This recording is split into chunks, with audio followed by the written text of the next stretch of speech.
a small town in Texas where life moved slowly and everyone knew each other by name, there was a middle school that looked like any other. Its walls were painted pale yellow, and the floors creaked underfoot when you walked too quickly down the hallway. Inside one of its classrooms, something unusual was about to happen. The clock ticked steadily above the blackboard, marking the minutes left before lunchtime. Students sat at their desks, some fidgeting, others doodling absent-mindedly on scraps of paper. A few leaned back in their chairs, whispering jokes to each other. It was just another ordinary day in Mr. Parker's history class, until it wasn't. Mr. Parker stood near the front of the room, leaning casually against his desk. He wore a light blue shirt rolled up at the sleeves, paired with khaki pants that had seen better days. His dark hair was neatly combed, but showed hints of gray along the sides. Today he had given the class an assignment. Talk about your family's legacy. More specifically, who in your family did something important or heroic? Most kids groaned when they heard the task, thinking it would be boring. But Mr. Parker insisted. Every family has a story, he said, tapping his pen against the desk. Something worth remembering. So let's hear yours. One by one, the students shared what little they knew about their families. Sarah talked about her great-grandmother who worked hard to raise 5 children during tough times. Jake mentioned his uncle, who once saved a dog from drowning in a river. Each story was met with polite nods or soft applause, though no one seemed particularly impressed. Then came Billy Carson's turn. Billy was a shy boy, always keeping to himself. He had messy brown hair that never stayed flat no matter how much gel he used, and glasses perched awkwardly on his nose. Sitting behind him, Emily, the only person who truly understood him, gave him an encouraging smile. She mouthed, "You got this." Billy took a deep breath and stood up slowly. "My grandfather," he began, his voice barely audible over the faint hum of chatter still lingering in the room. Clearing his throat, he tried again.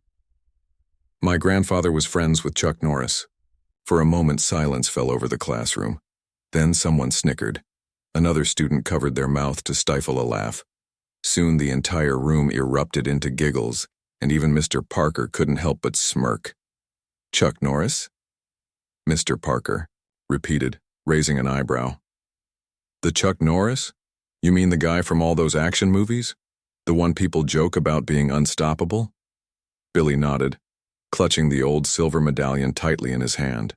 His face turned red, partly from embarrassment and partly from frustration. "Yes, sir," he replied, trying to keep his voice steady. "He told me stories about him. My grandfather said Chuck saved his life once and gave him this medallion as thanks." At this point, the laughter grew louder. Some students slapped their desks, unable to contain themselves. Others whispered mockingly, pretending to act out scenes from cheesy action films. Even Sarah, who usually didn't pay attention to such things, joined in, saying, "Yeah, right, Billy. Next thing you'll say is that Chuck Norris taught your grandpa karate." Mr. Parker shook his head, clearly amused. "Billy," he said, crossing his arms, "I appreciate your creativity, but come on. Do you really expect us to believe that Chuck Norris, a world-famous martial artist, would personally know your grandfather? This sounds like something straight out of a movie script." Billy didn't respond. Instead, he stared at the floor, feeling smaller than ever. Deep down, he wondered if maybe Mr. Parker was right. Maybe his grandfather had exaggerated the story. After all, Billy hadn't been born when these events supposedly happened. All he had were the tales his grandfather used to tell late at night, accompanied by the flickering glow of a campfire. When the bell rang, signaling the end of class, Billy hurriedly gathered his books and rushed out of the room without looking back. Outside, the sun shone brightly, casting long shadows across the playground. Kids laughed and shouted as they ran toward the cafeteria, eager to eat and forget about homework for a while. But Billy wasn't hungry. He felt like a weight was pressing down on his chest, making it hard to breathe. As he trudged home later that afternoon, Billy replayed the scene in his mind over and over. "Why did I even bother?" he thought bitterly. "No one believes me anyway. What's worse, now they'll probably tease me forever." But despite everything, Billy couldn't shake off the memory of his grandfather's words. Those stories had always felt real to him, not because they involved someone famous, but because of the way his grandfather told them. There was a sparkle in his eyes, a tone of sincerity that made Billy want to believe every word. When Billy finally arrived home, he found his older sister, Emily, waiting for him in the living room. She was sprawled out on the couch watching TV, her blonde hair tied back in a messy bun. When she saw the look on his face, she immediately muted the television and sat up straight. "What's wrong?" she asked, concern etched on her features. Billy hesitated, then sighed. "Everyone thinks I'm lying," he muttered, plopping down onto the chair opposite her. "They laughed at me in class today." Emily frowned. "About what?" "The medallion," Billy explained, pulling it out of his pocket. "Grandpa said Chuck Norris gave it to him, but no one believes me." Instead of teasing him like everyone else, Emily tilted her head thoughtfully. "Well, maybe we should find out more," she suggested after a pause. "You know Grandpa kept journals, right? Maybe we can dig them up and see if there's anything interesting." Billy's eyes widened. "Do you think they're still here?" Emily grinned mischievously. "Only one way to find out." Together, they headed upstairs to the attic, which hadn't been touched since their grandfather passed away years ago. Dust coated every surface, and cobwebs hung from the rafters like ghostly curtains. Boxes were stacked haphazardly, labeled in faded marker. After rummaging around for a while, Emily pulled out a dusty wooden chest. Inside, they discovered an old leather-bound journal. Its pages were yellowed with age, and the handwriting was neat but slightly shaky. As Billy flipped through it, his heart raced. Sketches of strange symbols and notes about martial arts techniques caught his eye. One entry stood out. "If danger arises, press the center of the medallion 3 times and call his name." Billy exchanged a glance with Emily, both unsure whether to laugh or take it seriously. Still, curiosity got the better of them. That night, as they prepared to go to bed, Billy held the medallion close and whispered softly, almost afraid of what might happen. "Chuck Norris." Nothing happened, at least not right away. But fate works in mysterious ways, and sometimes all it takes is a single knock at the door to change everything. After finding the journal, Billy and Emily spent hours poring over its contents. They sat cross-legged on the attic floor, surrounded by piles of forgotten belongings. The wooden chest that held the journal was now empty, except for a few loose papers and a crumpled map. Outside, the sun had dipped below the horizon, casting long shadows across the room. A single bulb hanging from the ceiling flickered occasionally, adding to the eerie mood. The journal's entries were fascinating but confusing. Some pages talked about martial arts techniques, complete with sketches of stances and movements. Others described strange symbols that looked like they belonged in a treasure hunt movie. One entry stood out more than the rest. "If danger arises, press the center of the medallion 3 times and call his name." Emily tapped the page with her finger. "What does this mean?" she asked, her voice tinged with excitement. "Danger? Call his name? Who's him?"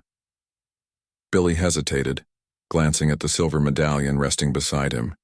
It gleamed faintly in the dim light, as if it had been waiting patiently all these years. "It has to be Chuck Norris," he said quietly. "Grandpa always said he gave him this." Emily raised an eyebrow. "You think so, like literally Chuck Norris?" "I don't know," Billy admitted, shrugging. "But it's worth trying, right?" "Trying what?" Emily pressed. "Pressing the medallion and calling his name. You really think that'll work?" Billy didn't answer. Instead, he picked up the medallion and studied it closely. At first glance, it seemed ordinary, a simple piece of silver with intricate carvings around the edges. But when he touched the center, he noticed a tiny button hidden within the design. His heart skipped a beat. Could it be real? Could this little trinket actually do something? "Let me try," Billy said finally, taking a deep breath. He pressed the center of the medallion 3 times, just like the journal instructed. Then, almost reluctantly, he whispered, "Chuck Norris." For a moment, nothing happened. The attic remained silent except for the faint creak of the floorboards beneath them. Emily stifled a laugh. Well, that was anticlimactic, she teased, nudging Billy playfully. But before either of them could say anything else, a loud knock echoed through the house. It came from downstairs, sharp and deliberate, cutting through the quiet night like a knife. Billy froze, his eyes widening.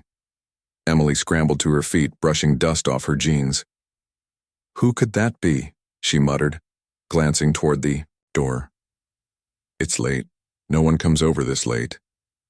Maybe it's Mom or Dad, Billy suggested weakly, though even he didn't believe it. Their parents were away visiting relatives and wouldn't be back until tomorrow afternoon.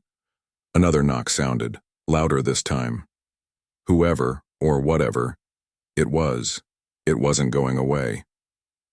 Swallowing hard, Emily grabbed a flashlight from one of the boxes and motioned for Billy to follow her. Come on, she said firmly. Let's check it out. They crept down the stairs, their footsteps muffled by the thick carpet. The knocking continued, steady and unrelenting. When they reached the front door, Emily paused, gripping the flashlight tightly. Stay behind me, she whispered, then turned the handle and pulled the door open. Standing on the porch was a man neither of them expected to see. He wore jeans, a plain white t-shirt, and a cowboy hat tilted slightly forward. His presence was calm yet commanding, radiating an aura of strength and confidence. For a second, Billy thought he might be dreaming. Hi there, the man said, tipping his hat politely. His voice was warm but firm, carrying a hint of Texas charm.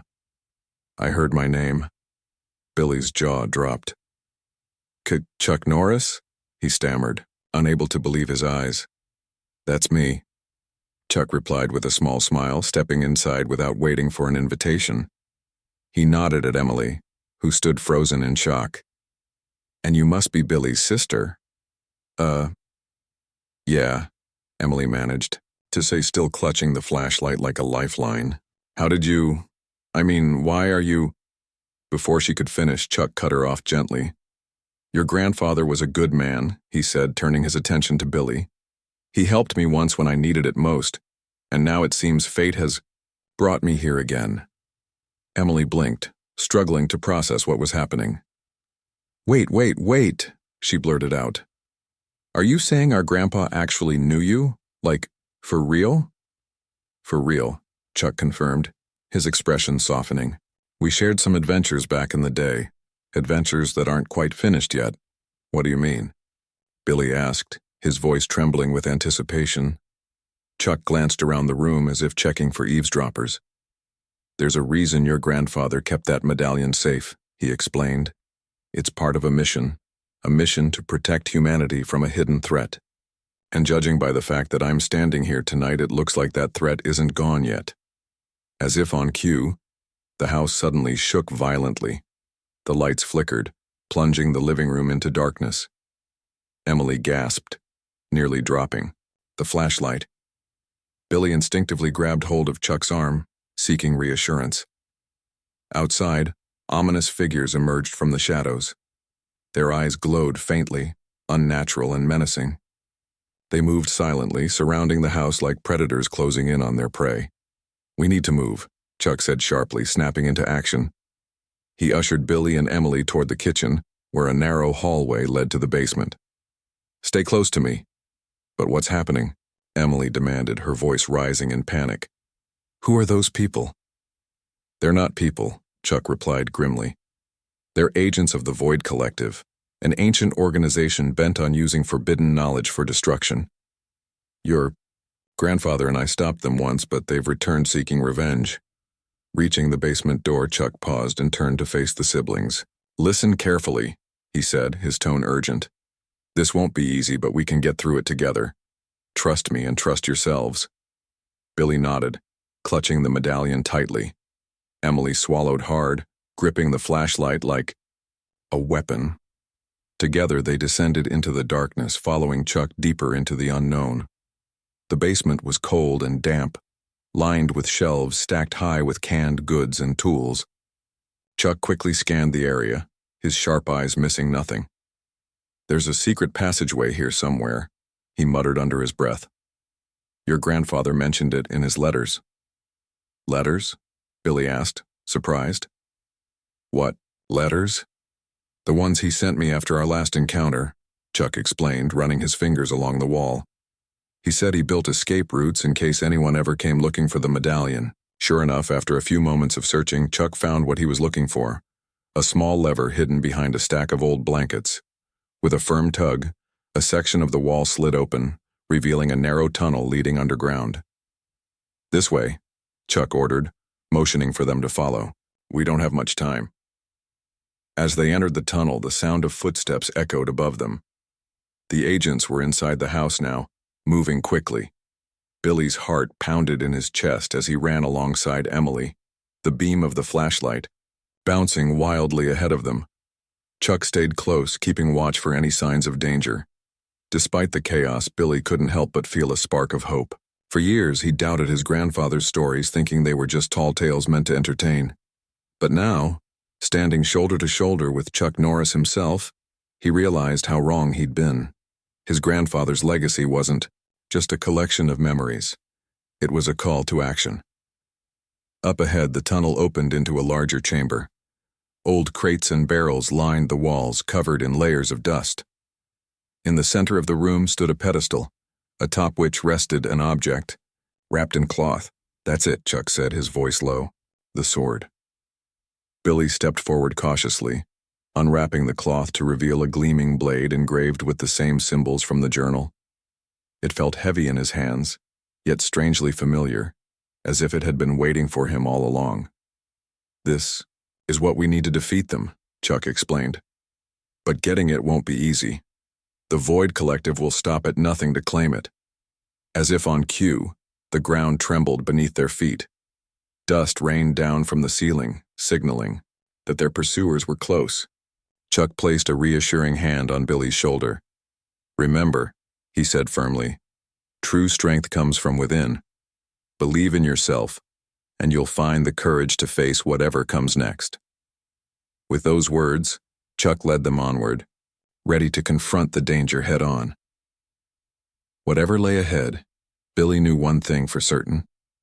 His grandfather's legacy was far greater than he'd ever imagined, and it was up to him to carry it forward.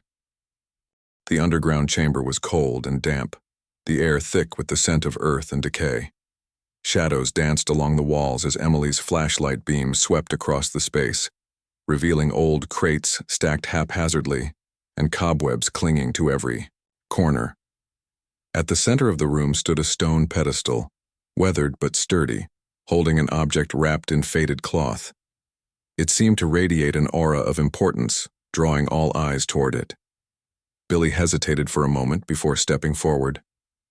His heart raced as he reached out and carefully unwrapped the cloth, revealing the sword beneath. Its blade shimmered faintly despite the dim lighting, reflecting the faint glow of the lantern hanging above. Symbols etched into the metal matched, those sketched in his grandfather's journal, confirming that this was no ordinary weapon. It was part of something much bigger. This is it, Chuck said, his voice calm but urgent. The sword completes the medallion's power. Together, they're the key to stopping the Void Collective. Emily stepped closer, her flashlight casting long shadows on the walls. But how does it work? She asked, glancing nervously at the tunnel entrance. The faint sound of footsteps echoed in the distance, growing louder with each passing second. And what exactly are we supposed to do with it? Chuck didn't answer immediately.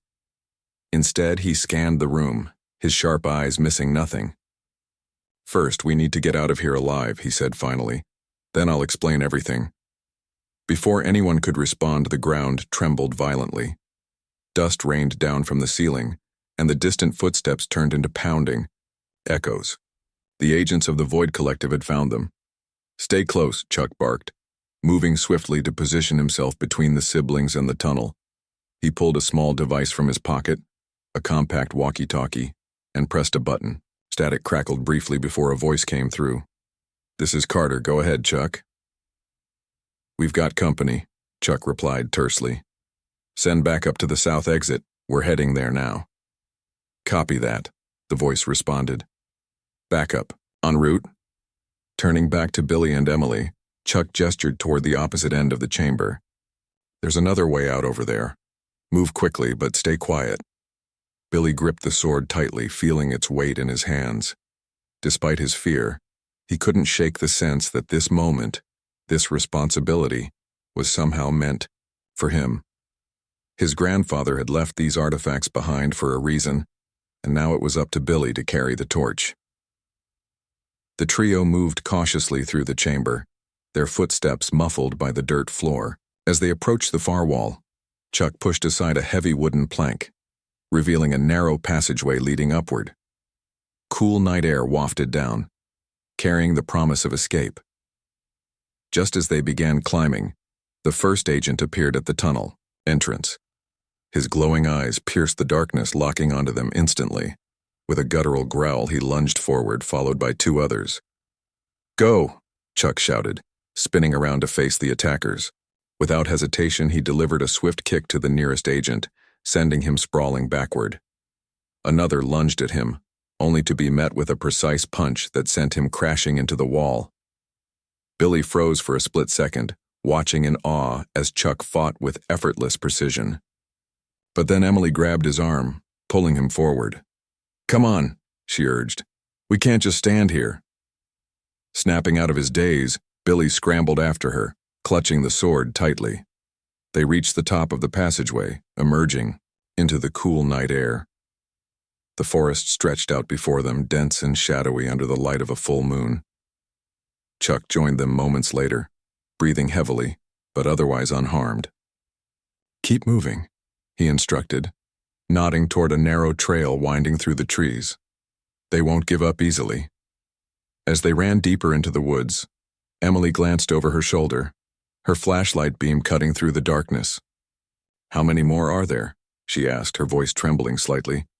"Enough to make things interesting," Chuck replied grimly. "But don't worry, we've got the advantage now. They don't know about the sword yet." "What happens when they figure it out?" Billy asked, struggling to keep pace as branches whipped at his face. "They won't have time to act on it," Chuck said confidently. "Not if we play our cards right." After several minutes of running, the group reached a clearing where an old cabin stood partially hidden by overgrown bushes. Chuck motioned for them to stop. "Inside," he ordered. "We'll regroup here." Once inside, Chuck locked the door and peered out the window, scanning the surrounding area for signs of pursuit. Meanwhile, Billy set the sword down on a dusty table and examined it more closely. The symbols seemed to pulse faintly, almost as if alive. "How do we use it?" Billy asked, looking up at Chuck. "What's the plan?" Chuck leaned against the wall, crossing his arms. "The sword amplifies the medallion's power," he explained. "When combined, they create a force capable of banishing the Void Collective, permanently. But activating it requires focus and courage." He turned to Billy, his expression serious. "That's where you come in. Your grandfather believed in you, and so do I. You're the one who needs to wield the sword." Billy swallowed hard, feeling the weight of responsibility settle onto his shoulders. "But I'm just a kid," he protested weakly. "I don't know how to fight like you or Grandpa." "You don't need to," Chuck reassured him. "Courage isn't about being fearless, it's about standing strong even when you're scared. Trust me, Billy, you've got what it takes." To demonstrate, Chuck picked up a fallen branch and handed it to Billy. "Here," he said. "Let's practice. Some basic moves. It's not about strength, it's about focus and timing." For the next few minutes, Chuck guided Billy through simple martial arts techniques, teaching him how to strike and block effectively. Emily watched silently, occasionally offering words of encouragement.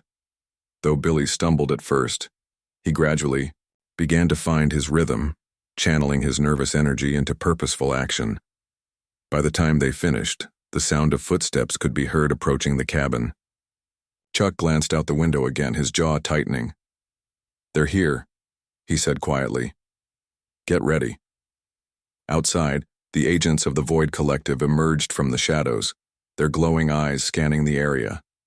There were at least a dozen of them, armed with strange devices that hummed ominously. One of them raised a hand, signaling the others to spread out. "They're trying to surround us," Chuck muttered, turning back to the siblings. "Stick together. If anything happens, protect yourselves and each other." With that, he opened the door and stepped outside, positioning himself between the cabin and the advancing agents. Billy and Emily followed closely, gripping the sword and flashlight respectively. The leader of the group stepped forward, his voice low and menacing. "Hand over the artifacts," he demanded, "or face the consequences." Chuck smirked, cracking his knuckles. "You're welcome to try." Without warning, the agents charged, weapons raised. Chuck sprang into action, taking down 2 opponents within seconds. Billy and Emily backed away, trying to stay out of the fray while keeping an eye on the chaos unfolding around them. Suddenly, one of the agents broke free from the fighting and lunged at Billy, reaching for the sword. Acting on instinct, Billy swung the blade wildly, striking the agent squarely in the chest. To his astonishment, the man dissolved into a cloud of smoke, vanishing completely. What just happened?" Billy stammered, staring at the spot where the agent had been moments earlier. "The sword works," Chuck called out, still engaged in combat. "Use it wisely." Encouraged by his success, Billy tightened his grip on the sword and prepared to face the next attacker. Beside him, Emily used the flashlight to blind another agent, giving Billy the opening he needed to strike again. Though outnumbered, the trio fought valiantly, driven by adrenaline and determination. Each swing of the sword brought them closer to victory, though the cost of failure loomed large in their minds. For Billy, this wasn't just about survival. It was about honoring his grandfather's legacy and proving that true strength comes from within. As the final agent fell, Chuck turned to Billy, pride evident in his eyes. "You did good, kid," he said, placing a hand on Billy's shoulder. "Your grandfather would be proud." Though the immediate threat was neutralized, Billy knew their journey wasn't over yet. The Void Collective might have been defeated, for now, but their return was inevitable. And when that day came, Billy vowed to be ready. After escaping the cabin and defeating the agents of the Void Collective, the trio found themselves deep in the forest, far from the chaos they had just left behind. But their journey was far from over. Chuck explained that the sword alone wasn't enough. They needed one more artifact hidden in a nearby cave to fully unlock its power. This artifact, he said, would ensure their victory against the Void Collective once and for all. "The medallion and the sword are powerful on their own," Chuck told them as they walked briskly through the dense woods. "But combining them, with the third piece, a crystal shard, will create a force capable of banishing the Void Collective permanently." Billy nodded, clutching the sword tightly. He still couldn't believe how much his life had changed in such a short time. Just hours ago, he'd been an ordinary kid sitting in a classroom, humiliated by his classmates. Now he was holding an ancient weapon and fighting alongside Chuck Norris himself. It felt surreal, but there was no turning back now. Emily, ever the practical one, kept shining her flashlight ahead to guide their path. "So what's this crystal thing look like?" she asked, glancing at Chuck curiously. "And why is it in some random cave?" "It's not random," Chuck replied, pushing aside a low-hanging branch. "Your grandfather chose this location carefully. The cave is protected by traps and guardians designed to keep intruders out, and only someone worthy can retrieve the shard." "Worthy?" Emily echoed skeptically. "What does that even mean?" "It means you'll need more than strength or skill," Chuck explained. "Courage, wisdom, and teamwork will be tested. That's why we're here together." As they approached the mouth of the cave, the temperature dropped noticeably. Mist swirled around their feet, and the sound of dripping water echoed softly. In the distance, glowing crystals embedded in the walls provided faint illumination, casting eerie shadows on the jagged rock surfaces. The air smelled damp and earthy, tinged with something metallic. "This place gives me the creeps," Emily muttered under her breath, gripping the flashlight tighter. Chuck stepped forward confidently, motioning for them to follow. "Stay close," he warned. "The traps start almost immediately." True to his word, the first challenge appeared within moments. A narrow bridge stretched across a deep chasm, its wooden planks rotting and unstable. At the far end stood a stone pedestal with a lever attached. Chuck studied it carefully before speaking. One wrong step and the bridge collapses, he said, pointing to faint tripwires barely visible along the edges. We'll need to cross carefully, one at a time. Billy swallowed hard, staring at the rickety structure. Who goes first? I'll go, Chuck volunteered, stepping onto the bridge without hesitation. His movements were slow and deliberate, testing each plank before putting his full weight on it. When he reached the other side, he pulled the lever, causing the wires to retract slightly, making the crossing safer for the others. You're next, Emily, Chuck called out. Take your time. Emily hesitated but eventually followed, her footsteps cautious and measured. She let out a shaky breath when she finally reached the other side. Okay, Billy, your turn, she said, trying to sound encouraging despite her nerves. Billy took a deep breath and began crossing. Halfway across, he heard a loud creak beneath his feet. His heart raced as he froze in place, unsure of what to do next. Chuck's voice cut through the tension. Don't panic, he instructed calmly. Shift your weight slowly to the left plank. It's sturdier. Following Chuck's advice, Billy managed to regain his footing and complete the crossing. Once reunited, they pressed onward, encountering more obstacles along the way. Puzzles required solving, pressure plates needed careful navigation, and swinging blades forced them to time their movements perfectly. Throughout it all, Emily proved invaluable. Her quick thinking and sharp eyes helped them avoid several traps, earning appreciative nods from Chuck. Meanwhile, Billy focused on staying calm, channeling the lessons Chuck had taught him earlier about courage and focus. Finally, they reached the innermost chamber of the cave. There, standing tall and imposing, was a massive stone guardian. Its eyes glowed ominously, and its presence seemed to fill the entire space. Carved runes covered its surface, pulsing faintly as if alive. This is it, Chuck said quietly, his tone serious. The crystal shard is inside the guardian, but getting to it won't be easy. What do we have to do? Billy asked, gripping the sword nervously. You'll need to face it, Chuck replied. The guardian tests your resolve. If you prove yourself worthy, it will yield the shard. But if you falter— He didn't finish the sentence, but the implication was clear. Failure meant disaster. Taking a deep breath, Billy stepped forward, raising the sword. The guardian roared to life, its massive arms swinging toward him. Ducking instinctively, Billy rolled to the side, narrowly avoiding being crushed. He swung the sword upward, striking the guardian's leg. Sparks flew, but the creature remained unharmed. Focus, Billy, Chuck shouted. It's not just brute force, it's about finding its weakness. Billy paused, remembering the symbols etched into the sword. They matched the runes on the guardian's body. Concentrating, he aimed for one of the glowing markings and struck again. This time the guardian staggered, its movements slowing slightly. Encouraged, Billy continued attacking the runes, dodging blows and countering with precision. Each strike weakened the guardian further until with a final blow it collapsed into rubble. Embedded in the debris was a shimmering crystal shard, glowing brightly.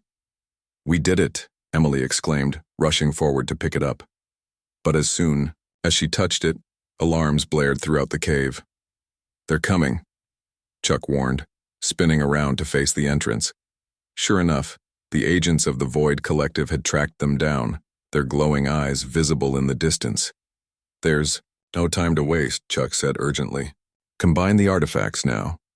Billy handed the sword to Chuck, who placed the crystal shard into a slot near the hilt. Instantly, the blade erupted in a brilliant light pulsing with energy. The medallion around Billy's neck reacted as well, glowing in sync with the sword. This is our chance, Chuck said, handing the sword back to Billy. Lead the way out. With the agents closing in, the trio sprinted toward the exit, the sword's light illuminating their path. Though exhaustion weighed heavily on them, they pushed forward, driven by determination and hope. When they finally emerged from the cave, the night sky stretched above them, vast and starry. For a brief moment, they allowed themselves to catch their breath.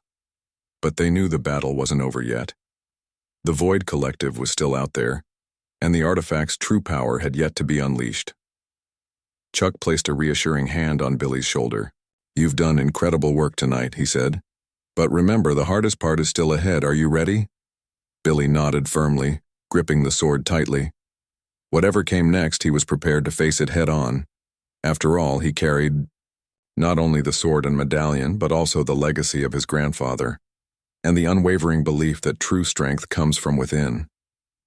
The night air was cool and crisp as the trio emerged from the cave, their breaths visible in the moonlight. The glowing sword in Billy's hand pulsed rhythmically, its energy resonating with the medallion around his neck. For a moment, they paused to take in the vast expanse of forest stretching out before them, hoping for a brief reprieve. But their relief was short-lived. From the shadows of the trees, the agents of the Void Collective appeared once more. Their glowing eyes cut through the darkness like beacons, illuminating their sinister forms. There were more of them this time, too many to count, and they moved with unnatural speed, encircling the group. "They're not giving up," Emily muttered, gripping her flashlight tightly. She turned to Chuck, her voice tinged with panic. "What do we do now?" Chuck didn't hesitate. "We fight," he said firmly. "But this time we use everything we've got." He glanced at Billy, who stood clutching the sword uncertainly. "You've got the power now, Billy. Trust yourself, let the sword guide you." Billy nodded, swallowing hard. He could feel the weight of responsibility pressing down on him, but he also felt something else. Determination. His grandfather had entrusted him with this legacy, and he wasn't about to let it, or his family, down. The first wave of agents lunged forward, their movements swift and coordinated. Chuck sprang into action, delivering powerful kicks and punches that sent several attackers sprawling. His strength seemed almost superhuman, but even he couldn't hold off all of them alone. Emily, meanwhile, used her flashlight strategically, shining it directly into the glowing eyes of the agents to disorient them. When one got too close, she swung her makeshift weapon, a thick branch she'd picked up earlier, with surprising force, knocking him back. "Nice shot," Chuck called out approvingly as he took down another foe. But the real test came when 3 agents converged on Billy at once. Panic threatened to overwhelm him as they closed in, their glowing eyes fixed on the sword in his hands. He tightened, his grip remembering Chuck's words. "Courage isn't about being fearless, it's about standing strong despite your fears." Summoning every ounce of bravery he possessed, Billy raised the sword and swung it in a wide arc. The blade emitted a burst of radiant energy, forcing the agents to retreat momentarily. Encouraged by this success, he pressed forward, striking with renewed confidence. Each swing of the sword unleashed waves of light that pushed back the agents. But Billy quickly realized he couldn't rely solely on brute force. The symbols etched into the blade began to pulse brighter, guiding his movements. It was as if the sword itself was teaching him how to fight, not just with strength, but with precision and purpose. As the battle raged on, the forest became a blur of motion and sound. Sparks flew from clashes between steel and energy, and the ground trembled beneath their feet. Despite their efforts, however, the agents kept coming, relentless and unyielding. "We need to end this now," Chuck shouted over the chaos. "Billy, combine the artifacts." Billy hesitated, unsure of what to do. "How?" he yelled back, dodging another attack. "The medallion," Chuck instructed, deflecting a blow aimed at Emily. "Press it against the sword." Without wasting another second, Billy reached up and removed the silver medallion from around his neck. Holding it steady, he pressed it firmly against the hilt of the sword. Instantly, the artifacts fused together, releasing a blinding surge of energy that lit up the entire forest. The agents recoiled, shielding their eyes from the intense light. Some dissolved into clouds of smoke, while others stumbled backward, weakened by the force of the blast. The tide of the battle had shifted dramatically. Seizing the opportunity, Chuck delivered a final flurry of blows, incapacitating the remaining agents. By the time the light faded, the clearing was eerily silent, save for the heavy breathing of the exhausted trio. "Well done," Chuck said, placing a hand on Billy's shoulder. "You did it." Billy looked down at the sword, still glowing, faintly in his hands. He felt a mix of pride and disbelief. Just hours ago, he'd been an ordinary kid ridiculed by his classmates. Now he'd faced unimaginable danger and emerged victorious, all because he'd chosen to believe in himself. Emily stepped forward, brushing dirt off her jeans. "So, Does this mean it's over? She asked, glancing around cautiously. For now, Chuck replied, his expression serious. But the Void Collective isn't gone completely. They'll regroup and try again someday. What happens then? Billy asked quietly, his voice tinged with worry. Then you'll be ready, Chuck assured him. Your grandfather prepared. You for this moment, whether you realized it or not. You carry his courage, his wisdom, and now his legacy. Billy nodded slowly, feeling a newfound sense of purpose. This wasn't just about saving the world. It was about honoring the memory of the man who had always believed in him. As dawn began to break, painting the sky in shades of orange and pink, the trio made their way back toward town. Though battered and bruised, they walked with their heads held high, united by the bond they'd forged during the long night. When they finally reached the outskirts of the forest, Chuck stopped and turned to face them. I think it's time I took my leave, he said, tipping his cowboy hat politely.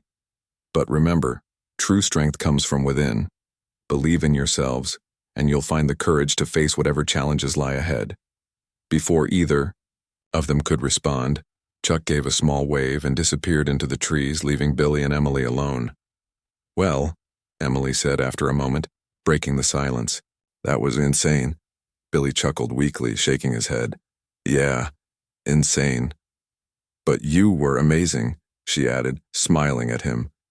Seriously, Billy, you saved us all. Billy smiled back, feeling a warmth spread through his chest. For the first time in his life, he truly believed in himself, and in the legacy his grandfather had left behind. As they walked home together, the sun rising higher in the sky, Billy knew one thing for certain. This wasn't the end of his story. It was only the beginning. The days following their epic battle felt surreal to Billy.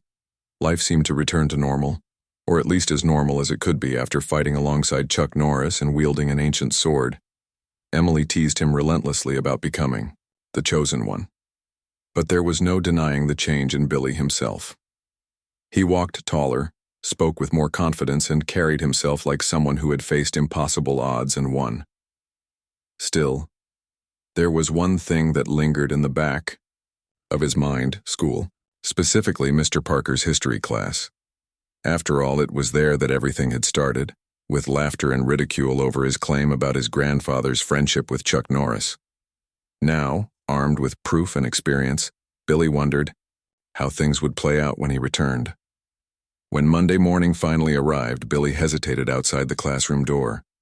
The familiar creak of the floorboards greeted him as he stepped inside, the chatter of students filling the air. Emily gave him an encouraging nod from her seat, mouthing, "You've got this." Mr. Parker glanced up from his desk, raising an eyebrow. Billy," he said casually. "Glad to see you're back. Any more stories about your family's legacy?" The class erupted into quiet giggles, just like before. But this time, Billy didn't shrink away. Instead, he stood tall and met Mr. Parker's gaze directly. "As a matter of fact, yes," Billy replied, his voice steady. Without waiting for permission, he walked to the front of the room and turned to face his classmates. For a moment, silence fell over the class, everyone curious about what he was about to say. "My grandfather really did know Chuck Norris," Billy began, ignoring the smirks, "and I can prove it." Before anyone could respond, he reached into his backpack and pulled out the medallion. It gleamed faintly under the sunlight streaming through the windows, catching everyone's attention. Then, with a dramatic flourish, he placed it on the teacher's desk. "This isn't just some trinket," Billy continued. "It's part of something bigger, something that saved us all." Mr. Parker frowned, picking up the medallion skeptically. "Saved you? From what?" "From the Void Collective," Billy explained, his tone serious. He went on to recount the events of the past few days, the glowing-eyed agents, the cave, the Stone Guardian, and the climactic battle under the full moon. As he spoke, the room grew quieter, the initial skepticism giving way to fascination. By the time Billy finished, the entire class was staring at him wide-eyed. Even Mr. Parker looked taken aback, though he tried to hide it behind a mask of professionalism. "So, let me get this straight," Mr. Parker said slowly. You're telling me that you fought off supernatural agents with a magical sword, and Chuck Norris showed up to help? Yes, Billy replied simply, meeting his teacher's gaze without flinching. For a long moment, no one said anything. Then, unexpectedly, Mr. Parker chuckled. Well, I'll admit, it's certainly more interesting than most family stories we hear around here. The class laughed nervously, unsure whether to believe Billy or not. But before anyone could press further, the bell rang, signaling the end of the period. As students filed out of the room, murmuring excitedly among themselves, Mr. Parker motioned for Billy to stay behind. Once they were alone, Mr. Parker leaned back in his chair, studying Billy thoughtfully. So, he said, crossing his arms, what's next for you, hero? Billy shrugged, smiling slightly. I don't know. Maybe nothing. Or maybe something else will happen someday.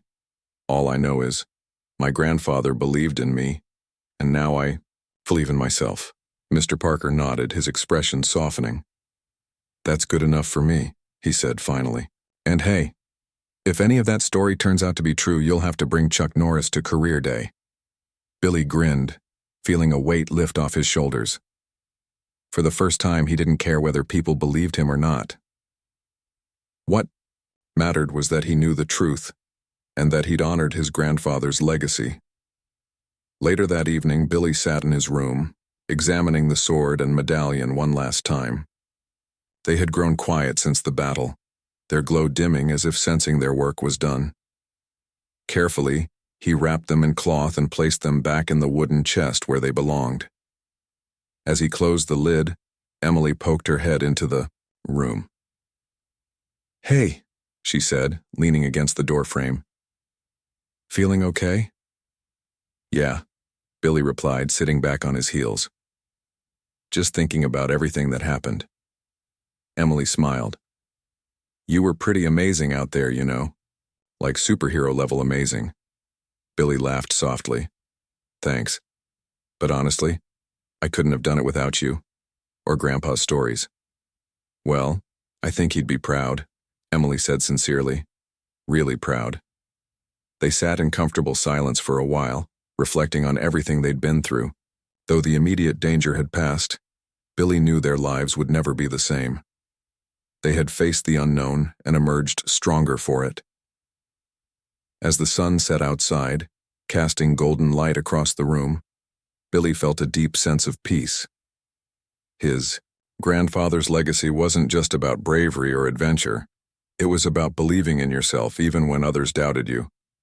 And now, thanks to that belief, Billy had found his own strength.